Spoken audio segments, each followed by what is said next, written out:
appel anonyme informe la police que le décès d'un homme, Jean-Bernard Wiktorska, déclaré comme accidentel, serait en fait un meurtre.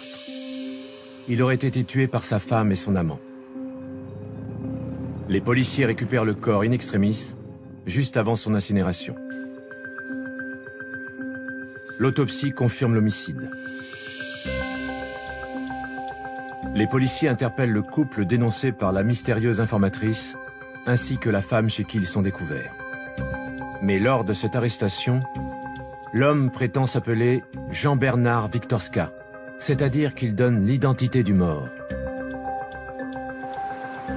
Ils sont transférés à la brigade criminelle de Versailles.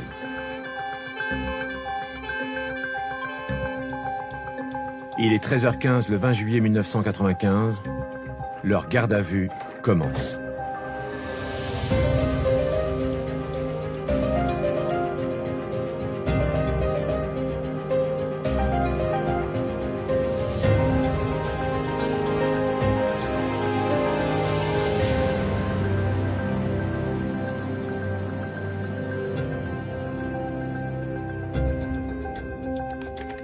La garde à vue est une mesure de contrainte décidée par un officier de police judiciaire à l'encontre d'une personne soupçonnée d'avoir commis ou tenté de commettre un crime ou un délit.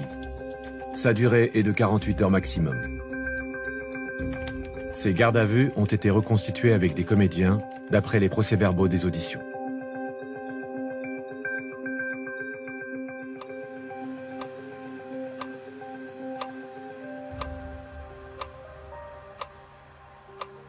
Comment vous vous appelez? Jean-Bernard Wiktorska. Wiktorska, ça s'appelle comment ça? W-I-K-T-O-R-S-K-A. Dis donc, pas facile comme orthographe. Wiktorska. Jean-Bernard donc. Je ne dis rien, je le laisse dans son mensonge et je continue comme s'il s'agissait effectivement de Wiktorska Jean-Bernard pour ne pas attirer son attention. Votre date et lieu de naissance? 22 février 1953, à Remiremont, dans les Vosges. Je me suis simplement dit que l'intéressé qui était là avait quelque chose à cacher. Vous habitez? Sarcelles. 1 allée du Meunier. 1 allée du Meunier à Sarcelles. Est-ce que vous voulez qu'on prévienne votre famille pour votre garde à vue? Pas la peine, puisque ma femme était là quand j'ai été arrêté. Celle qu'il présente comme sa femme, c'est Nadège Wiktorska, la femme de la victime. Lors de son arrestation, elle a immédiatement dit que son mari était mort. Mais celui qui se fait passer pour Jean-Bernard Wiktorska n'a pas pu l'entendre. Il avait déjà été mis à l'écart dans une autre pièce. C'est très révélateur de sa personnalité. En réalité, c'est quelqu'un qui est dans la toute-puissance et c'est quelqu'un aussi qui veut peut-être s'amuser et balader un peu les fonctionnaires de police avant d'arriver à l'essentiel, c'est-à-dire d'être interrogé sur le motif de son interpellation. Vous allez me signer le PV d'audition. Ici. C'est rapide comme interrogatoire. C'est parce qu'on a un petit souci sur votre identité. Donc pour comprendre un peu mieux, on va faire tous les relevés anthropométriques, les photos, les empreintes, tout le temps.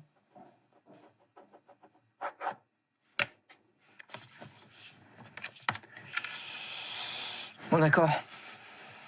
Wiktorska, c'est pas mon nom. Ah, on y arrive. On va peut-être y voir un peu plus clair. Et donc? Je m'appelle Jean-Stéphane Cézelet. Ben voilà. On va quand même vérifier ça à l'identité judiciaire.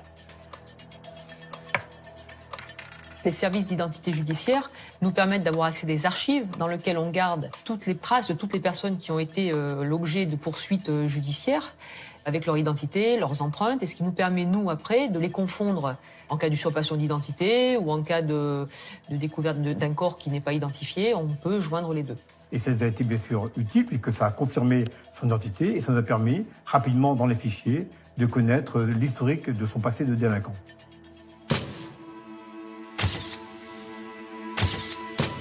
Habitué des gardes à vue, Jean-Stéphane Cézelet a déjà été condamné pour vol à main armée, trafic de stupéfiants, proxénétisme.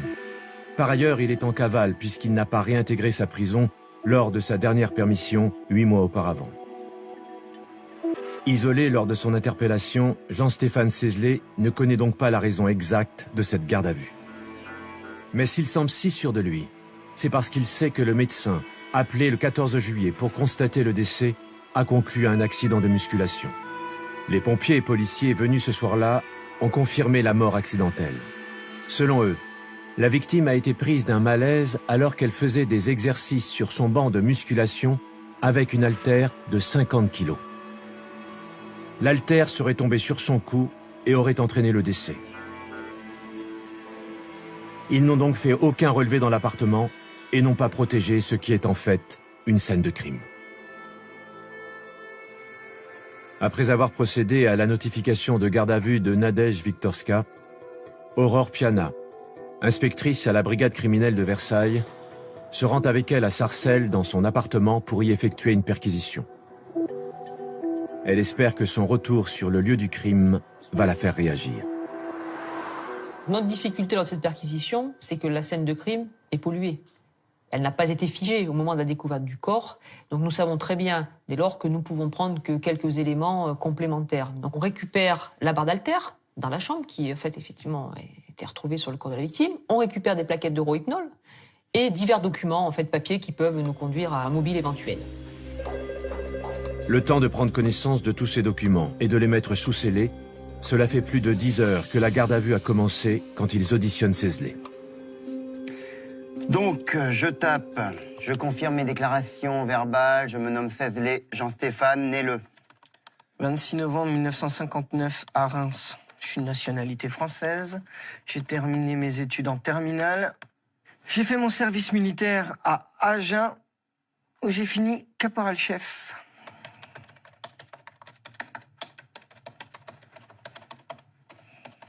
Et là, vous habitez où? Je suis sans domicile fixe. Parfois, je dors chez ma mère et mon beau-père à Sarcelles.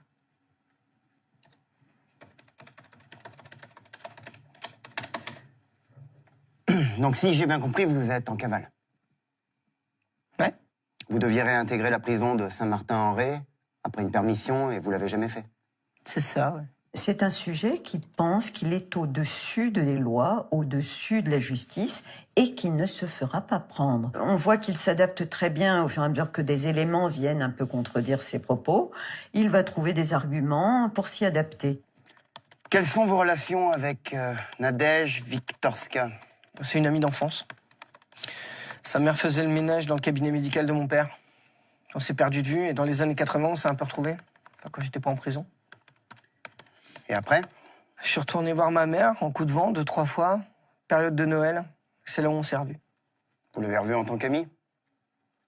Au début, oui, en tant qu'ami. Puis, naturellement, sans que l'un ou l'autre en prenne l'initiative, c'est devenu différent. Vous voulez dire que vous étiez amant? C'est ça.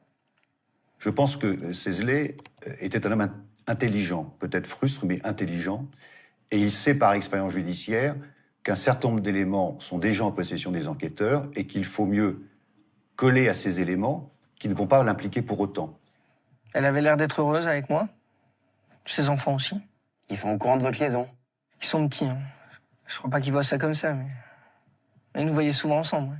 Ils ont même dormi avec nous. Où ça? À l'hôtel à Sarcelles, ou chez Elisabeth.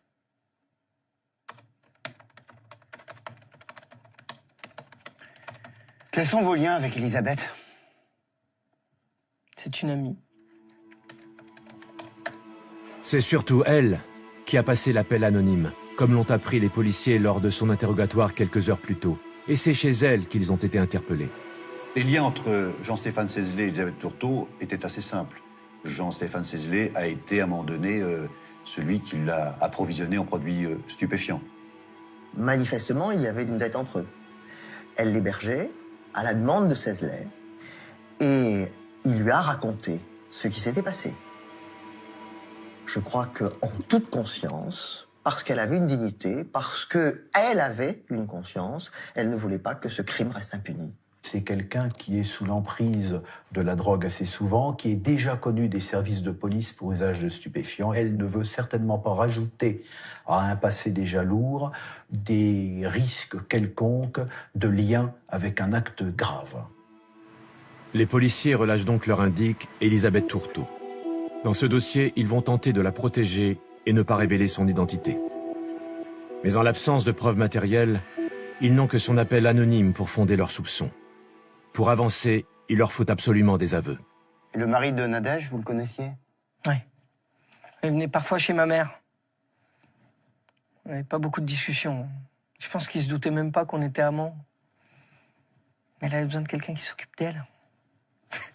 Il faut dire que lui, il était bête. Bon, on va en revenir au 14 juillet. Hein? Qu'est-ce que vous avez fait ce jour-là? Je suis arrivé en fin de matinée chez Nadège. Jean-Bernard était là. On a pris l'apéritif. C'était quoi comme apéritif? Du pastis. Vous en avez bu beaucoup? Un ou deux comme Nadège, comme Jean-Bernard. Enfin, lui un peu plus, hein. Il a bien bu ce midi-là. Puis ensuite, on a déjeuné. C'était quelle heure environ? 1h30.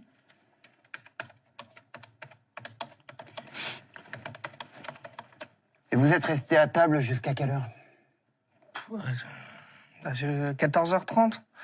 Ouais, ça doit être ça, ouais. On est resté 1 heure à table à peu près, ouais. Et après?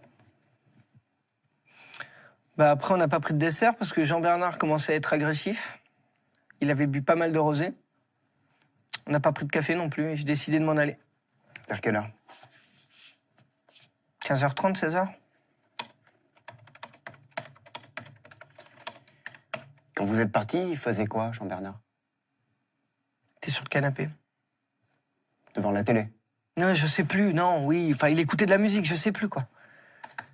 Tout ça m'a paru étrange, puisqu'il était indiqué à l'autopsie qu'il y avait au maximum 45 minutes entre la fin du repas et le décès de M. Witkowska.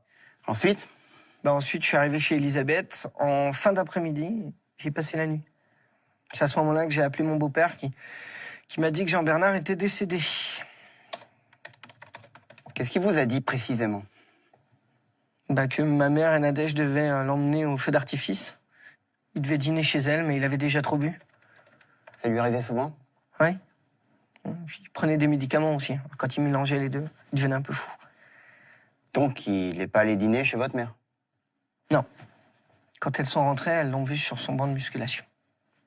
Et depuis sa mort, vous vivez chez Elisabeth? Ouais. Elle savait pas que je devais réintégrer la prison. À Nadège non plus, d'ailleurs. Mais ça, elles ont dû vous le dire, ça. Hein? C'est plutôt le patron ici. Elles disent qu'elles veulent et ça ne te regarde pas. Les questions qu'il m'a posées, c'est qu'est-ce qu'on avait comme élément dans le dossier? Qu'est-ce qu'avait dit à son sujet Nadège Witkowska? Et pourquoi on avait ramené avec nous Elisabeth Tourteau? Je m'en souviens bien. Mais c'est moi qui dirigeais l'audition, donc je disais, écoutez, c'est moi qui pose des questions, c'est quand même pas vous. Et ça vous a pas surpris que le corps de Jean-Bernard soit autopsié? Bah non, c'est pas con, un type qui meurt sur un banc de musculation. C'est plutôt un incident insolite, non? Il en faisait depuis longtemps de la musculation? Oh, je sais pas. Mais ça faisait pas longtemps qu'il l'avait, son banc. Il était même tout content de son nouveau jouet. Vous alliez souvent chez eux? Non, j'y suis allé 2 ou 3 fois. En tout cas, c'était la première fois que j'y déjeunais depuis ma sortie de prison. Est-ce que tu as une idée de la raison pour laquelle tu es là ce soir? Ah non, je comprends vraiment pas, non. D'autant que mon état de santé me permet pas de soulever des poids. Puis j'étais pas là quand c'est arrivé. Bon. Il est 23h.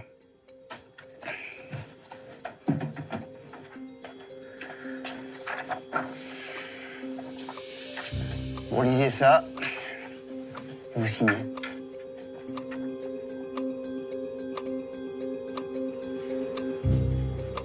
Dix minutes après la fin de l'audition de Jean-Stéphane Sesley, c'est au tour de Nadège Witkowska d'être interrogée.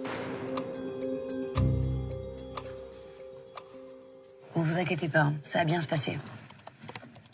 Donc vous êtes bien marié sous le régime de la communauté des biens depuis 11 ans avec monsieur Witkowska Jean-Bernard. Ça s'écrit bien comme ça? Oui, c'est comme ça. C'est vrai qu'on se trompe souvent. Vous avez des enfants? Oui. J'en ai 2. Le grand a 10 ans et demi, le petit 7 ans. Ils sont où en ce moment? Dans Lyon. Ils devaient rester jusqu'à quand? Demain. Ils peuvent y rester un peu plus longtemps, si besoin. Ah oui, ils sont chez une amie. Vous vous occupez beaucoup d'eux en temps normal. Oui, mais je suis toujours à la maison, je travaille pas.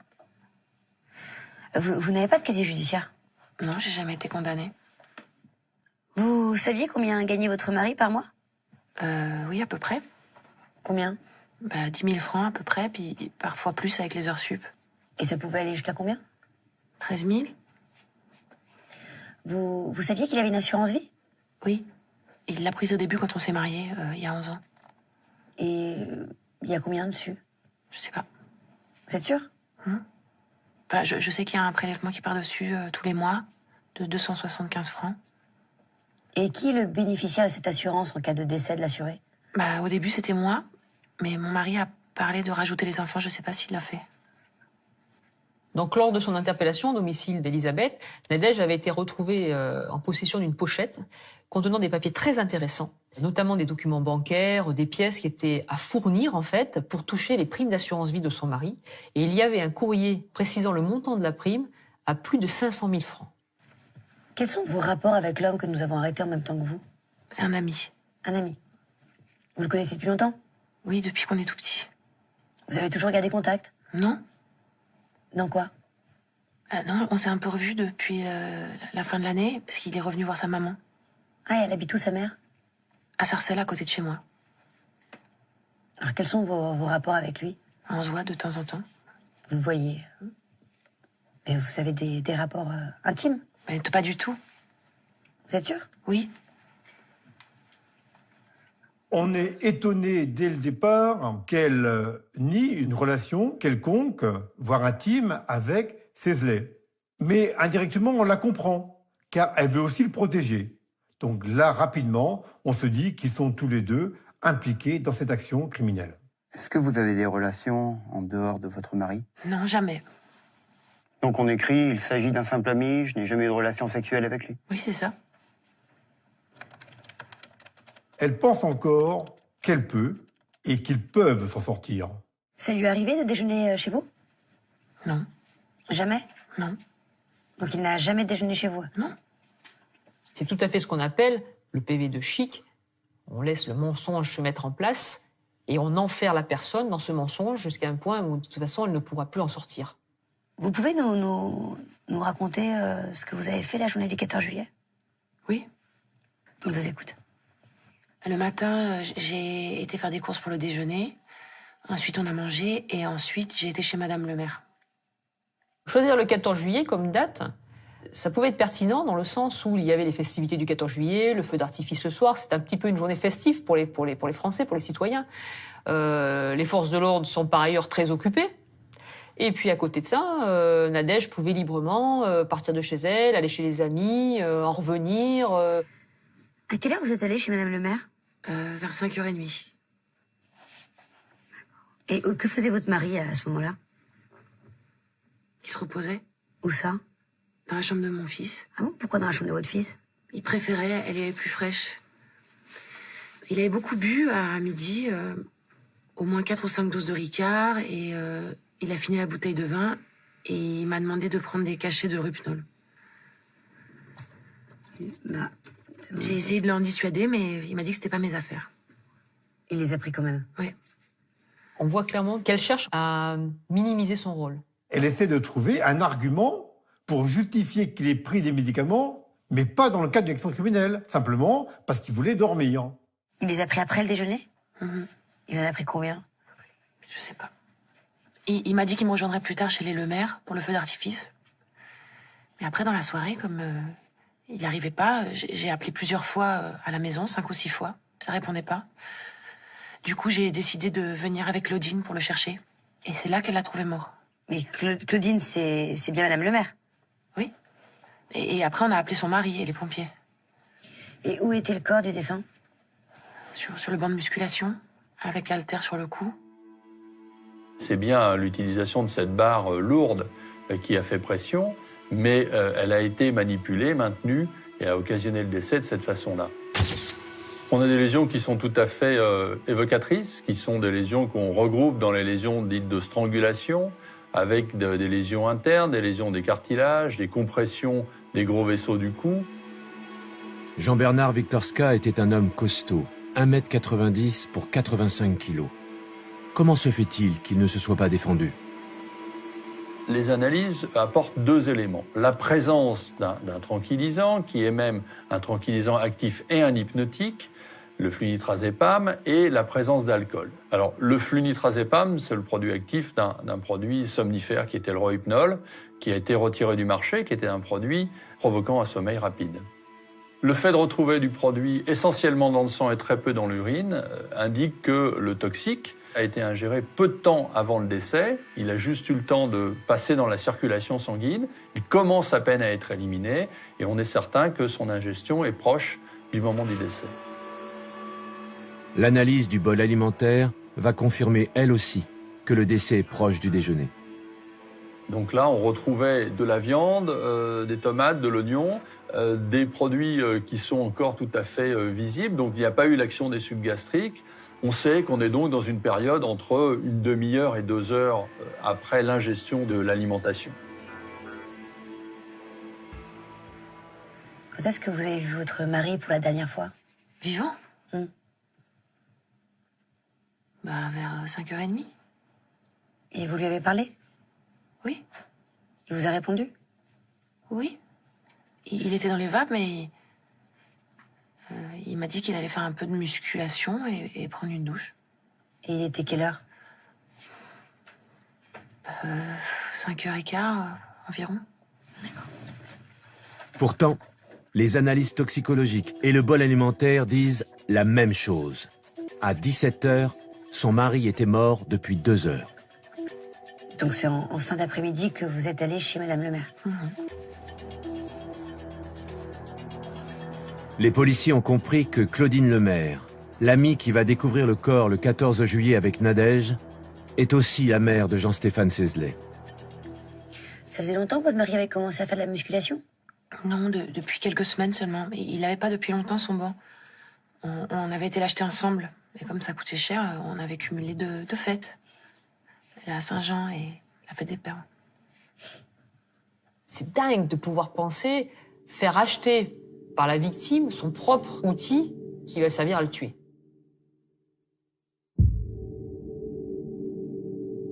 Je crois qu'elle agit aussi sous la houlette de Sesley et elle va dans son schéma où elle essaie de lui apporter les éléments. C'est le propre du complice, en fait. Alors, après lecture faite personnellement, Madame Wiktorska persiste et signe avec nous et notre collaborateur le 21 juillet 1995 à 1h.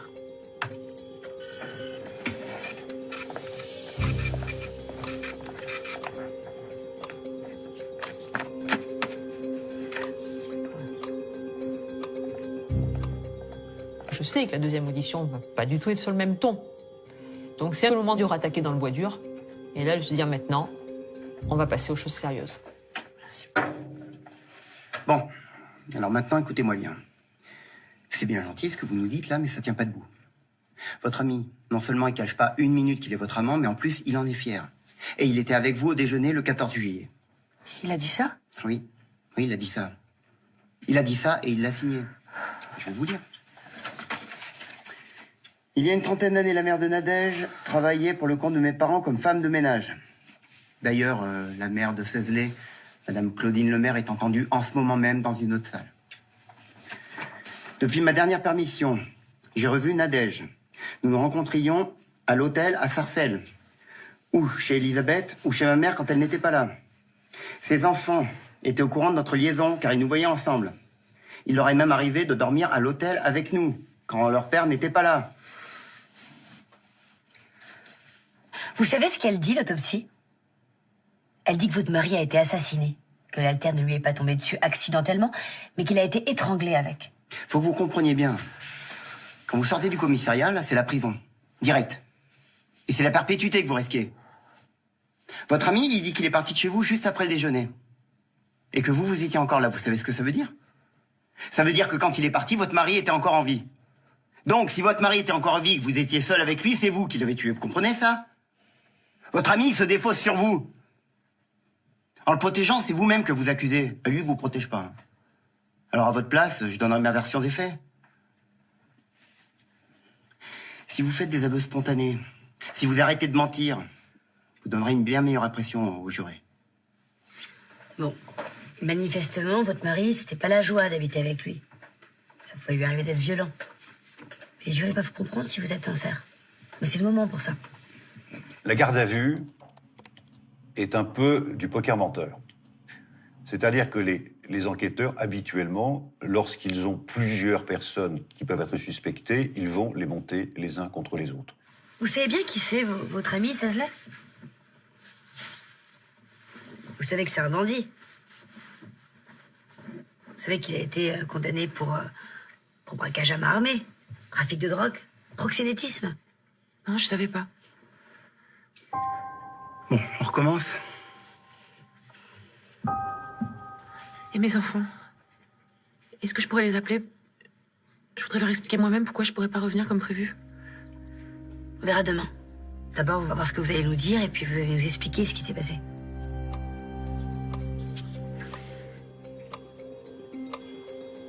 Cet aparté n'a duré qu'un quart d'heure. Les policiers peuvent maintenant attaquer la deuxième audition. Nous entendons pour la seconde fois Madame Viktorska Nadège, laquelle, après avoir préalablement prêté serment, dépose comme suit. Jean-Stéphane était bien mon amant depuis le mois de novembre. Il voulait qu'on vive ensemble, il voulait devenir le père de mes enfants. Et c'est lui qui a décidé de tuer mon mari. Quand? Au début du mois de juin. Et c'est là qu'il a décidé qu'il fallait en finir. Et pour le 14 juillet, de le faire boire et de lui faire tomber la barre de musculation sur la gorge. Donc il a bien déjeuné chez vous? On s'aperçoit que toutes ces déclarations tournent autour de Sesley et le charge en fait de toute l'organisation, tout ce scénario qui a été mis en place, elle le charge complètement. L'emprise de Sesley pouvait se maintenir tant qu'elle était dans cette illusion magique d'un avenir heureux avec les enfants. À la seconde où elle comprend qu'elle a perdu ça, Sesley, qu'il assume ses responsabilités. Le rêve que lui proposait Sesley ne pourra pas se réaliser, elle n'a plus rien à gagner à le protéger. C'est lui qui a dilué les cachets de Rohypnol dans le verre de votre mari? Oui. Combien de cachets? Je sais pas, je m'en souviens plus, la plaquette était déjà entamée. Le repas s'est passé normalement? Oui. Enfin, mon mari avait beaucoup bu. Et? Il a voulu aller se coucher. Enfin, il avait sommeil. À cause des médicaments? Oui, sans doute. Et que faisait Jean-Stéphane Sesley pendant ce temps? Il a aidé à marcher jusqu'à notre chambre. Il était dans quel état, votre mari? Il était dans les vapes. Et ensuite? Ensuite, Jean-Stéphane l'a aidé à s'allonger sur le dos, sur le banc de musculation. Et il était d'accord de s'allonger à cet endroit-là? Et vous, qu'est-ce que vous faites à ce moment-là? J'ai débarrassé. C'est tout? Et j'ai aussi secoué la nappe sur le balcon. Et après, qu'est-ce qu'il a fait, Jean-Stéphane? Il est revenu. Qu'est-ce qu'il vous a dit? Il fallait qu'on attende. Attendre quoi? Qu'il se réveille. Vous vouliez attendre qu'il se réveille pour le tuer? Il voulait qu'il reprenne ses esprits pour qu'on croie un accident. Et donc vous avez attendu jusqu'à ce qu'il se réveille? Oui. Et où? Dans le salon. Donc vous avez attendu dans le salon de 15 à 17 heures? Oui. Elle explique qu'elle a desservi la table, qu'elle a fait la vaisselle, qu'elle a secoué la nappe, parce que ça lui permet de ne pas parler de l'essentiel, d'occulter l'essentiel, et de le laisser quelque part sous la responsabilité de Sesley. Mon intime conviction de policier, à ce moment-là, dans cette attente qu'il y a entre le moment où il s'allonge sur le banc et le moment où il quitte l'appartement, c'est que c'était effectivement pour être sûr que Jean-Bernard n'allait pas se réveiller, qu'il était effectivement bien mort et que le plan qu'ils avaient mis en place, en fait, était bien concrétisé par son décès. Peut-être qu'elle a été aussi un petit peu ébranlée parce qu'elle a vu ou qu'elle a participé. C'est quand même son mari qu'on tue. C'est pas tous les jours qu'on tue son mari, quand même. Quoi qu'il arrive, c'est le père de ses enfants. Donc peut-être que ce temps, en fait, lui a permis de récupérer un petit peu ses esprits avant qu'il quitte l'appartement. Et après? Après, Jean-Stéphane m'a dit qu'il fallait que j'aille chez sa mère. Vous avez fait ce qu'il vous a dit? Oui, pour qu'il y ait un alibi. m'a dit qu'il fallait que j'appelle plusieurs fois à la maison pour que ça paraisse inquiétant qu'il ne soit pas arrivé. Et puis que je revienne plus tard dans la soirée avec Claudine pour avoir un témoin. Ah, ça, c'était son idée, c'était pas la vôtre. Oui. Les policiers sont partis immédiatement sur une idée. Nous avions un meneur, professionnel de la délinquance, et une menée. C'est là-dessus que je me suis basé pour fonder notre défense. Vous avez essayé de le dissuader? Oui, quand même. Mais il m'a tellement fait croire qu'on allait prendre ça pour un accident, et puis... Mon mari était très violent, il buvait. Vous avez jamais pensé à divorcer? Alors? Si. J'avais peur qu'il m'enlève les enfants, et puis il y avait l'argent aussi. L'argent? Bah oui. Je gagnais pas ma vie. Nadège n'était pas une femme soumise, Nadège était surtout une femme amoureuse.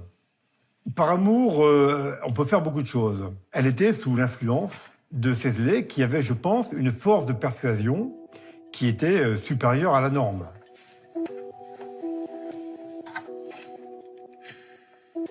Une audition la nuit est particulièrement difficile pour une mère de famille, surtout si elle n'a pas dormi. Incontestablement, on joue avec la fatigue de la personne qui est entendue. Avec la deuxième audition de Nadège Wiktorska, les policiers ont obtenu ce qu'ils voulaient. La dénonciation très claire de Jean-Stéphane Sesley. Le lendemain matin, ils décident donc de le réentendre pour voir comment il réagit aux accusations de sa maîtresse. Bon, tu nous as pas tout dit, on va reprendre depuis le début. Il va falloir être précis, parce qu'on a des éléments qui contredisent sa version. Vous me tutoyez maintenant? On se connaît mieux maintenant, non? Alors, t'étais où quand Wiktorska a été tué? Parce que t'as bien compris qu'il a été assassiné. Ça, c'est vous qui le dites, ça. Non, c'est l'autopsie qui le dit, pas moi. Alors, t'étais où? Je l'ai dit, j'étais pas là. On a des témoins qui affirment le contraire. Moi, je les connais, hein, vos méthodes. Pour faire parler et intimider n'importe qui. Qu'est-ce que t'insinues? Bah, que c'est pratique pour vous. Je suis pas un enfant de cœur, moi. Je suis un détenu en cavale. C'est facile de tout me mettre sur le dos, comme ça, il n'y a plus d'enquête à faire. Je te repose la question, t'étais où quand Wiktorska a été tué? Puis merde, je réponds plus, moi. De toute façon, pour vous, je suis cuit. Bah non, tu vois, si tu t'expliques, tu peux peut-être espérer échapper à la perpétuité. Mais c'est vrai que sinon, t'es mal parti. Mais de quoi vous parlez? Vous avez rien contre moi? Zéro preuve, parce que j'ai rien fait. Je trouve quand même qu'il a beaucoup de toupet, mais ça montre bien qu'il a essayé de penser à tout. Et dans cette histoire, finalement, il a essayé de se protéger de la police. Il a en partie réussi, puisqu'au départ, on a constaté on a pensé que c'était un accident. Bon, comme je te l'ai dit, l'autopsie et l'analyse toxicologique prouvent que Wiktorska a été tué. Et qu'il a été tué juste après le déjeuner. C'est-à-dire que t'étais encore dans l'appartement. Alors? Bah, faut refaire les analyses. Un témoin dit que c'est toi l'auteur principal de cet assassinat. Eh ben, votre témoin, il se trompe. Parce que j'ai rien fait et Nadège non plus. Mais dites-moi, vous lui avez fait une petite ligne à votre témoin pour qu'elle m'accuse? Je sais pas de quoi tu parles. À un moment, Sesley va comprendre qu'Elisabeth l'a balancé. À partir de là, le sort de celle-ci est joué et Sesley ne va avoir de cesse de la faire menacer et d'essayer d'obtenir vengeance. Mais Nadège aussi dit que c'est toi le meurtrier. Elle explique même comment t'as préparé ce crime et pourquoi tu l'as fait. Vous l'avez menacée pour qu'elle vous dise ça? Non, elle y allait toute seule. Bah ça, c'est parce que c'est elle qui l'a fait. Avec quelqu'un d'autre. Bon, j'en ai marre, je veux voir mon avocat, là. Ok, bon, ça va aller plus vite. C'est ton écriture, ça. Tu reconnais? Ouais, alors? C'est juste impensable de lire ou d'avoir ne serait-ce que conservé ce morceau de papier qui fait état des questions qu'il a posées à des médecins pour essayer de trouver la meilleure solution pour aboutir au meurtre parfait. C'est un élément pour nous de preuve, mais incontestable, quoi, dans la préparation. Donc c'est ce qui va qualifier pour nous l'assassinat. On nous a dit que t'avais téléphoné à un médecin à Marseille parce que tu cherchais des scénarios pour le crime parfait. Ouais, je voulais écrire un bouquin ou faire un truc. C'est quand même pas interdit d'écrire des polars. En plus, je voulais l'écrire avec Elisabeth. Je pense qu'il n'y avait aucune autre personne dans la confidence. Donc naturellement, il pouvait penser que Tourteau était à l'origine de cette affaire. Quand Sesley comprend qu'Elisabeth Tourteau l'a dénoncé aux policiers, il cherche à la décrédibiliser le plus possible. Le problème, tu vois, c'est qu'Elisabeth a été très étonnée par ton projet. Elle te connaissait pas, ce talent caché. Mais Elle était en manque quand vous l'avez interrogée? Bon. Dans ce dossier, la préméditation est totalement établie. Elle prouve donc que le crime n'est pas passionnel, mais dûment raisonné. T'en penses quoi? Je répondrai aux questions du juge. Je vais voir mon avocat. S'il parle devant un juge, ça veut dire qu'il aurait eu accès à ce qu'il y a dans le dossier via son avocat. Et ces délinquants, ensuite, ne disent que ce qu'ils ne peuvent pas nier, pour lequel des preuves ont été récoltées durant l'instruction ou durant la phase policière. On savait que dans le dossier, nous n'irions pas plus loin. Donc, nous n'avons pas insisté.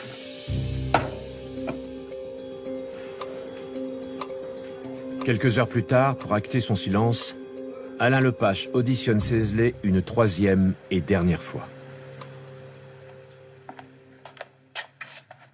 Alors, tu vas nous dire la vérité? J'ai parlé à mon avocat commis d'office. Il m'a dit de ne plus faire aucune déclaration. Ah, c'est dommage.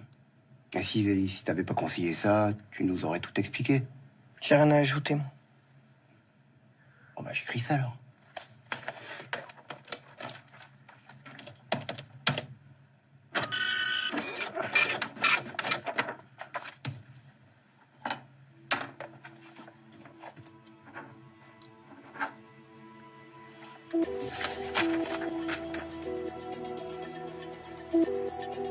De son côté, Nadège a pu se reposer 12 heures depuis son audition précédente.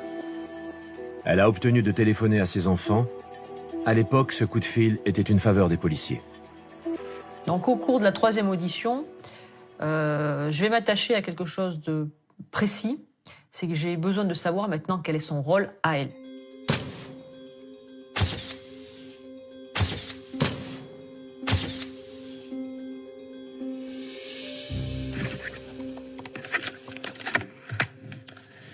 Ça, c'est ce qu'on a retrouvé sur l'étagère au-dessus du radiateur chez vous. C'est bien ce que Jean-Stéphane a donné à votre mari? Oui. Il a fait comment pour les lui donner? Je sais pas, je sais plus. Ce serait pas vous par hasard qui les lui aurait donné? Non, c'est pas moi. Je pense qu'elle se rend compte qu'elle évolue vers un rôle de participation active. Et je pense que ça l'effraie et elle essaye de s'en sortir. Mais nous, on n'est pas dupes dans l'histoire. Comment il a su où était le eurohypnol? Je lui ai montré discrète. Ouais. Il en avait peut-être aussi, je sais pas. Dans ses affaires. Il a utilisé le sien ou le vôtre? Bah, je sais pas. Le sien peut-être, parce que je sais plus combien il y en avait sur la plaquette de mon mari. Et donc vous êtes bien parti à 17h15? Oui. Et votre mari était encore vivant? Oui. Et il dormait où? Il dormait sur son banc de musculation? Oui. Dans quelle position? Sur le dos, comme quand Jean-Stéphane l'avait installé. Après le repas, il n'avait pas bougé. Donc vous étiez bien avec Jean-Stéphane quand il a allongé votre mari sur le banc de musculation? Comment pouvez-vous affirmer que votre mari était encore vivant au moment de votre départ, puisque vous êtes pas... Nadège a toujours menti, jusqu'au bout, sur 2 points. Son heure de départ et que M. Vistorka était encore vivant au moment où elle s'en va. Elle dit « Je pars à 17h15, il est encore vivant ». Ceci est faux et a été objectivé par les analystes toxicologiques qui démontrent que Jean Bernard est décédé peu de temps après la fin du repas, c'est-à-dire vers 15h, 15h30 environ. Et quand est-ce que vous êtes revus après? Le lendemain soir chez sa mère. Moi, j'étais déjà depuis la veille, depuis la mort de mon mari. Vous avez passé la nuit ensemble? Ouais. Vous avez eu des relations sexuelles? Oui. Et vous avez senti que le comportement de Jean-Stéphane avait changé? Non. Peut-être qu'ils ont besoin de se rassurer l'un et l'autre, de savoir que tout se passe bien. Ou alors là, on est vraiment sinon dans des choses plus diaboliques, quoi. Voilà, on est tranquille, on a fait notre affaire et puis on se retourne pas. Bien évidemment, ça va être à charge et cela va établir la préméditation et la volonté d'éliminer le mari pour passer à autre chose.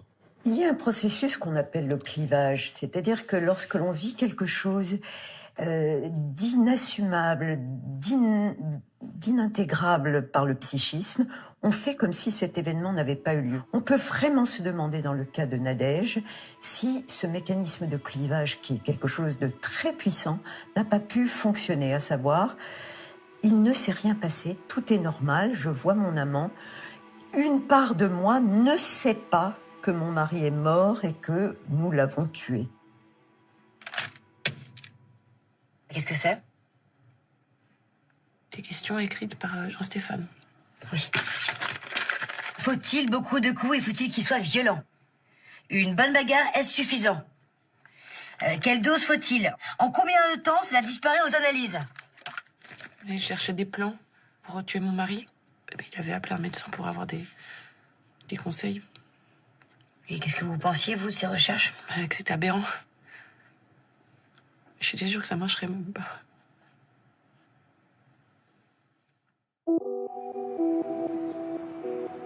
Cette audition aura duré 2 heures. Mais le mobile du crime reste à préciser. Nadège Wiktorska a-t-elle agi par amour pour Jean-Stéphane Szézlé ou espérait-elle récupérer l'argent de l'assurance vie? 1h30 après sa 3e audition, Aurore Piana l'entend à nouveau. La fin de la garde à vue est proche. Et pour les obsèques, pourquoi vous avez choisi l'incinération? C'était la volonté de mon mari. Votre mari de 43 ans, en pleine forme, vous fait savoir qu'il voudrait être incinéré en cas d'accident sur son banc de musculation. Ça serait pas plutôt votre amant qui vous aurait soufflé l'idée? Non. Donc c'est vous seul qui avez décidé de le faire incinérer? Eh oui. Non, parce que vous aviez l'air bien pressé quand même de le faire incinérer. Bon. J'aimerais revenir sur vos relations avec votre mari. Vous pouvez m'en dire plus sur sa consommation d'alcool? Il a toujours plus ou moins bu, mais c'est devenu pire avec le temps. Et comment il était quand ça lui arrivait? Agressif, violent. J'en avais marre de cette dépendance qu'il avait.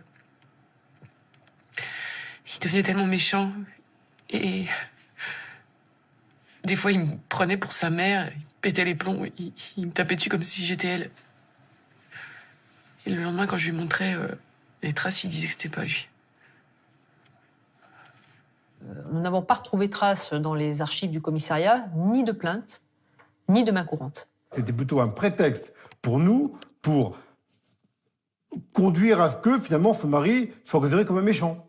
C'était un homme plutôt sérieux dans son travail, apprécié de ses collègues, qui posait pas de difficultés à son employeur, mais qui souffrait, il s'était ouvert de problèmes conjugaux avec son épouse, il parlait d'une mutation dans les Vosges, il a évoqué le mot divorce en fait à ses collègues également. Donc peut-être que Nadège s'est dit mutation, divorce, tout ça a peut-être précipité l'objectif final en fait de Szézlé et Nadège de le supprimer. Et avec Jean-Stéphane, ça se passait mieux? Oui. Il m'a donné tout ce que mon mari m'avait jamais apporté. Il était tellement gentil avec moi. Il s'est comporté de façon incroyable. On devait même partir à l'étranger ensemble, au Mexique. Et ouvrir une petite affaire, genre glacier. Et vous comptiez financer votre petite affaire comment? Avec l'assurance vie de mon mari. Et depuis quand il en connaissait l'existence? Depuis le début de notre relation intime.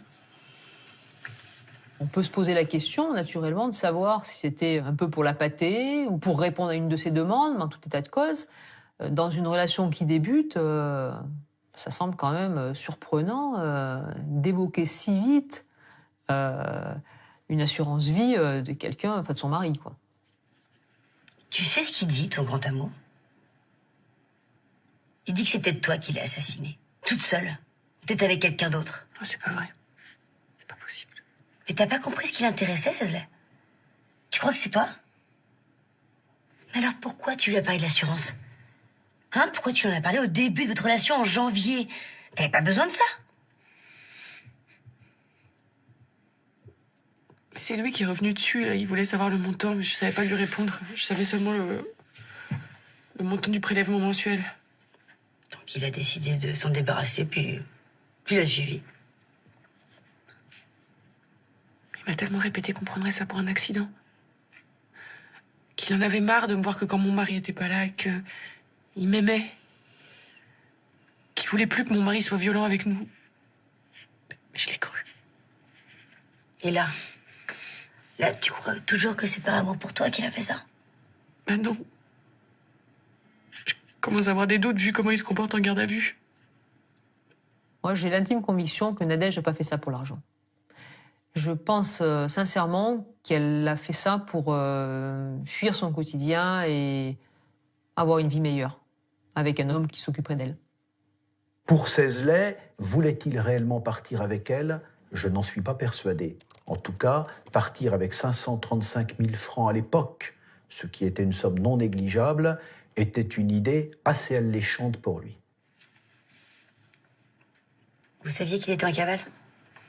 Non. Enfin, au début, il m'a dit que il était en liberté conditionnelle.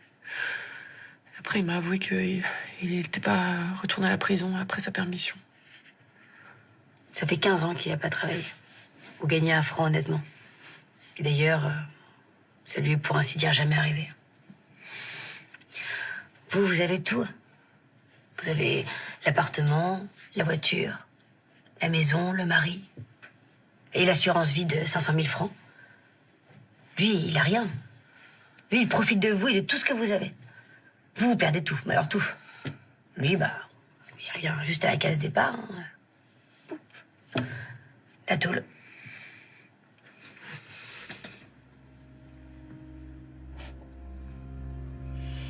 Vous voulez rajouter quelque chose? Non. Enfin, si. J'ai pas nourri mes chats depuis que je suis ici. Est-ce qu'on pourrait donner les clés à Madame le maire pour qu'elle puisse le faire? Je ne vois rien à ajouter. Je vous ai dit l'entière vérité dans cette affaire. Je vous autorise à remettre à Monsieur le maire Jacques les clés de mon appartement ainsi que celles de ma voiture.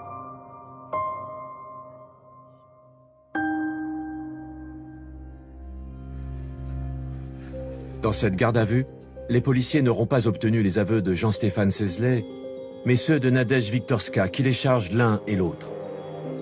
Ils n'auront eu besoin que de 5 jours, entre le décès de Jean-Bernard Wiktorska et la fin de la garde à vue, pour requalifier une mort accidentelle en assassinat.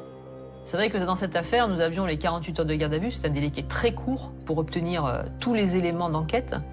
Surtout, ce qu'il faut prendre en compte, c'est que nous avions connaissance des faits du meurtre que 2 jours auparavant. Donc sur 4 jours, 2 jours d'audition, sincèrement, pour nous, c'était presque une performance.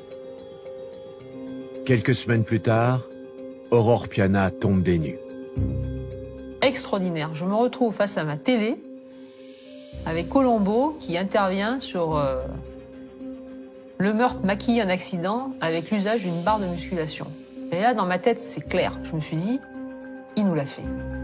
C'est quand même une sacrée provocation de dire qu'on va concevoir un crime en utilisant une méthode qui a été vue certainement par des millions de Français qui regardaient la télévision.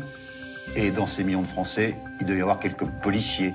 Je ne suis pas certain que ce soit une bonne idée qu'ait eue M. Sesley, car finalement, comme dans les épisodes de Colombo, il s'est fait prendre à la fin. Au cours de ces 5 années de détention provisoire, Sesley est parvenu depuis sa cellule à commanditer à plusieurs reprises l'agression d'Elisabeth Tourteau. Des agressions très violentes. La jeune femme a même été poignardée au cou. Terrorisée, craignant pour elle et sa famille, Elisabeth s'est suicidée 3 jours avant le procès.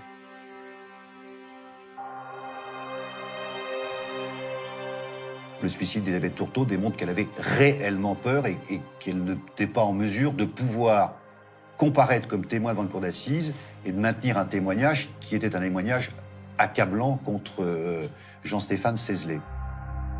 Le procès s'est tenu normalement malgré la mort du témoin principal. Après quelques jours d'audience mouvementée, le verdict est tombé pour Jean-Stéphane Sesley, et Nadège Viktorska. Elle a été condamnée à 12 ans de réclusion. Elle l'a accepté. Elle n'a pas fait appel. La seule question qu'elle m'ait posée a été « Quand je sortirai, est-ce que vous serez là pour m'aider à recouvrer la possibilité de voir mes enfants, à pouvoir refaire une vie familiale avec eux ?» Et je ne suis pas certain que ma cliente ait bien mesuré à l'époque qu'elle avait tout de même contribué à tuer, sinon qu'elle ne l'avait pas fait elle-même, le père de ses enfants. Nadège s'est retirée chez son fils après avoir purgé sa peine de 12 ans d'emprisonnement. Mais elle s'est suicidée à son tour peu de temps après. On peut, c'est aussi bien le décès d'Elisabeth que celui de Nadège après, les femmes qui l'ont entouré en fait, au moment de cette interpellation, nous laissent entendre quand même qu'il avait un pouvoir de dangerosité psychologique assez énorme. Condamné à la perpétuité, Jean-Stéphane Sesley est mort en prison après 15 ans de détention.